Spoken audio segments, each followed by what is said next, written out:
తమిళనాడు ఎన్నికల్లో TVK party నుండి పోటీ చేయనున్న అభ్యర్థుల జాబితాను విజయ్ ప్రకటించారు. తాను 2 స్థానాల నుంచి పోటీ చేయనున్నట్లుగా తెలిపారు. తిరుచి ఈస్ట్, చెన్నై, పెరంబూర్ నుంచి బరిలోకి దిగనున్నట్లుగా ప్రకటించారు. తమ అభ్యర్థులంతా కొత్త వాళ్లేనని స్పష్టం చేశారు. సినిమా వాళ్లు గెలవలేరని విమర్శిస్తున్నారని, విమర్శలకు తన గెలుపుతో సమాధానం చెబుతారని హెచ్చరించారు. రాజకీయాల్లోకి ప్రజాసేవ కోసమే వచ్చారని స్పష్టం చేశారు. ఈ సందర్భంగా యువతకు హామీల వర్షం కురిపించారు. యువతకు 4000 నిరుద్యోగ భృతి ఇస్తామని ప్రకటించారు. స్థానికులకు ఉద్యోగాల్లో ప్రాధాన్యతను ఇస్తామని హామీనిచ్చారు. యువతకు విద్య కోసం 20 లక్షల సహాయం అందిస్తామని భరోసాను కల్పించారు. 70% ఉద్యోగాలు తమిళులకే ఇవ్వాలని నిర్ణయం తీసుకున్నారు.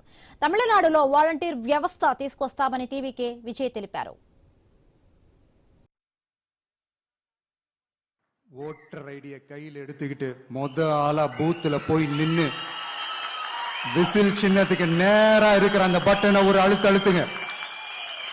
உங்க வீட்டுல இருக்கிற ஒவ்வொருத்தரையும் அழைச்சிட்டு போங்க.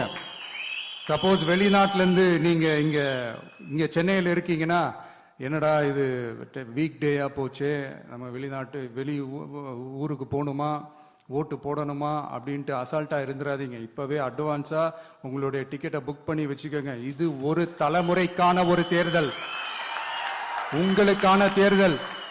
எவ்வளவு பெரிய வசதியான வாழ்க்கையா இருந்தாலும் எல்லாத்தையும் தூக்கி எரிஞ்சிட்டு உங்களுக்காக மட்டுமே வந்திருக்கிறேன். உங்களுக்காக நன்றி கடன் செலுத்துறதுக்காக மட்டுமே வந்திருக்கிறேன். அத்தனை வழிகளையும் தாங்கிக்கிட்டு உங்களுக்காக மட்டுமே நான் வந்திருக்கிறேன்.